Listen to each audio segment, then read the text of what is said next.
What's going on, everyone? This is the official Dark Aether guide for the LC10 SMG in Cold War Zombies. If you're new to the channel, make sure to hit that like button and subscribe for more Call of Duty Cold War Zombies content. And if you're unfamiliar with this series, I'm going to be giving you guys not only the best attachments to use to make this the best gun it can possibly be, but I'm also going to be giving you guys the fastest way to get all the challenges done to unlock Dark Aether, my top 3 field upgrades that I would run with this gun, and the perks that suit the LC10 the best. Now, before we even get into the attachments, if you guys go over to the weapons tab in the zombies menu, click on skills, click on weapon classes, and scroll down to the submachine guns category. If you look at this and you spend your Ethereum on it and you get it to tier 3, you will actually be able to unlock all the attachment slots, like how multiplayer has a specific perk to give you 8 attachments. You can basically do this in zombies as well using the Ethereum. So if you rack up enough to level it up to level 3, you'll be able to unlock 8 attachments, and it'll really help you in terms of, boosting the gun to the best it can possibly be.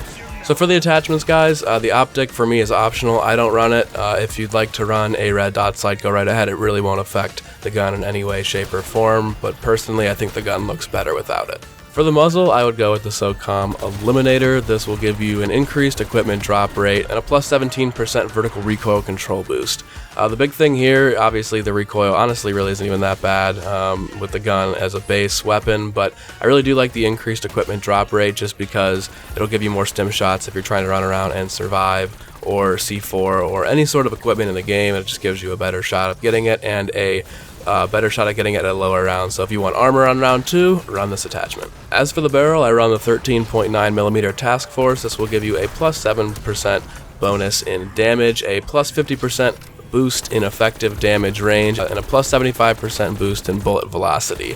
Now you do lose a little bit of starting ammo. You lose 20% in vertical recoil control and you lose 15% in horizontal recoil control, but those can all be made up in later attachments that we'll put on the gun. The big thing here is just boosting the damage and the damage range on the weapon, because when you're doing challenges that require not getting hit a certain amount of times in a row, or just getting a lot of headshots, you're going to be able to want to stand away from the train and kill zombies more efficiently and save some ammo. As for the body, I'd run the Ember sighting point. This gives you an increased salvage drop rate and a plus 25% boost in hipfire accuracy. Again, like I said, the gun's not too bad as a base in terms of its accuracy, but this is probably the best attachment in the game to run for increasing your salvage drop rate. With this attachment, you can have the gun at a legendary variant probably by around 24 or 25 if you play it smarter. If you're playing co-op and you rack up a little bit more of the salvage than your teammates, this will definitely help you out when trying to get it to the max variant through the armor table.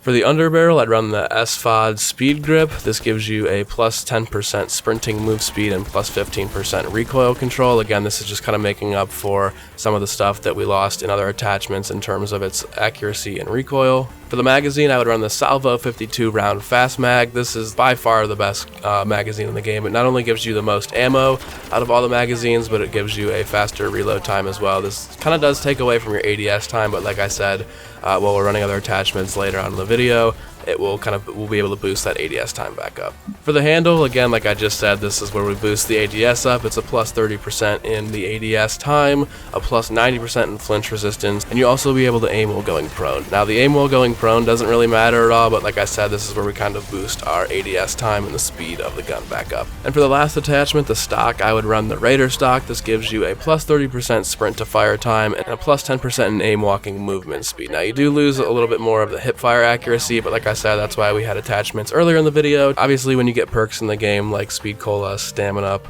all those different things that will make the gun even better, this is just kind of making the gun good at a base variant. So when you try to get from levels 1 through 15 and you're just starting to get your points and really rack your gun up and progress through the rounds, it'll be the best it can until you get your perks and the luxury things that will help you out as the game progresses. Now for the camos, the first 3 are very basic. The first one is get 2,500 kills with the LC10 in zombies. The second one is get 2,500 critical hit kills with the LC10 in zombies.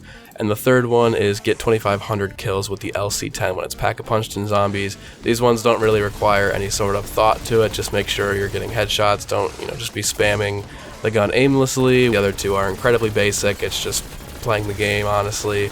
The next set of challenges is get 15 special or elite eliminations. I would not play D Machine for this one. I would probably play, or the one I used the most was Firebase C to get this one done, because each of the mimics and the manglers both count for elite kills. Plus, if you kill an Orda, it gives you 3 elite eliminations, which is very nice. So if you're trying to get this one done quickly, play Firebase C, or even try out the new Outbreak mode. There are a ton of specials and elites that spawn in that game mode, so if you're trying to get these challenges done, stay away from D Machine, play the 2 newest maps. For the next set of challenges, you'll have to get 10 kills rapidly 10 times in zombies. This one is like, again, just train up the zombies, not even any thought to it. You can get this done in like 2 or 3 rounds. The next set of challenges is get 3 or more critical hit kills rapidly with the LC10 25 times in zombies. Not very hard at all, not really much thought to that one either. You can kind of just get that one by playing the game.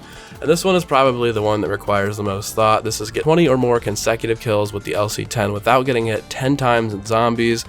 This one I would either sit at the top of Nocturne Totem and D Machine and just try and crank this one out. Or you could play Firebase C depending upon your skill level. It's just you have to be a little bit more careful if you're not sitting in a corner. You have to be running around the map trying to train up the zombies, trying not to get hit. But you can also do this on a high round as well. So if you unlock this set of challenges, like say when you hit round 50 in game and you want to get these challenges and crank them out if you're on a low enough round, you can literally just train up the zombies on round like 20 or 25 or whatever round you're on that has a big horde, and you could probably get like, this entire set of camo challenges done within 3 or 4 rounds of just training up the zombies. So now let's take a look at my top 3 field upgrades. I would say at number 3 I would go with the Frenzied Guard. This one will give you more armor, but this one kind of sucks on low rounds when you don't have armor, because you're essentially just attracting all the zombies to you when they're coming at you. And obviously it will help you by killing some zombies, but I've killed myself by activating this thinking it was going to get me out of a situation. Better on high rounds when you need armor, not so good on low rounds. Coming in at number 2, I'd run Aether Shroud, especially now if you can get it to tier 5, because not only will it carry 2 maximum charges, but you run so fast in Aether Shroud now. It is literally a hack. Not only is it good for speed runs, but it's just good in the game in general. Like Aether Shroud now with 2 charges can get you out of situations you really honestly probably can't die with Aether Shroud. It's just so OP.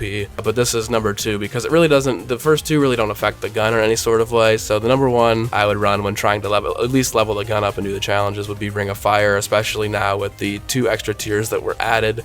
Not only will the burning effect around the tier, so you kill zombies a little bit better, not so that you don't get killed as quickly if you're in ring, but also the ring duration, burn effect damage, and insta-kill chance all increase the longer the player is inside. And let me tell you guys, Ring of Fire tier 5 is so amazing now. You need it for the bosses, you need it for zombies in general. Run Ring of Fire if you can get it to tier 5. And the last thing is the perks I would recommend for the LC10. Now perks, there's no limit this year, so obviously you don't have to run a set specific class, or you don't have to think about which ones you buy in game.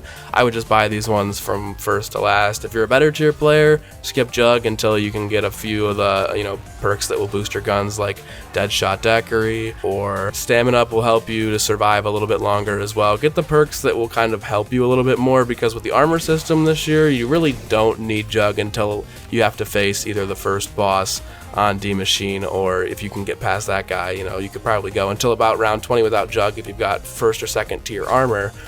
So I would stay away from Jug at the beginning of the game if you can handle it. If not, pick it up. It's not really that big of a deal. It's not really that much of a worry. Like I said, it's kind of just there to help you. But like I said, the perks you would really want to stick with are Deadshot, Speed Cola, and Stamina Up.